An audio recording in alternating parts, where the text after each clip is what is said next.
Many parents who have not experienced an education in the UK have inaccurate perceptions of school life and have unrealistic expectations of their children's schools. Brothers and sisters, as you all know, or all of you who have been to school here know, that schools are designed only to educate.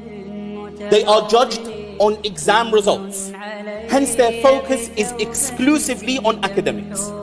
What schools do not provide and never promise to provide is a strong moral upbringing for our children. During term time, school takes up most of our children's time.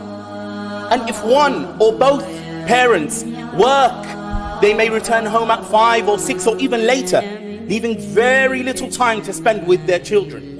Now, this does not absolve parents of their constant responsibility to raise their children. We must realize, brothers and sisters, that if we do not raise our children, someone else will raise them for us. And we may not approve of their values or of their worldviews,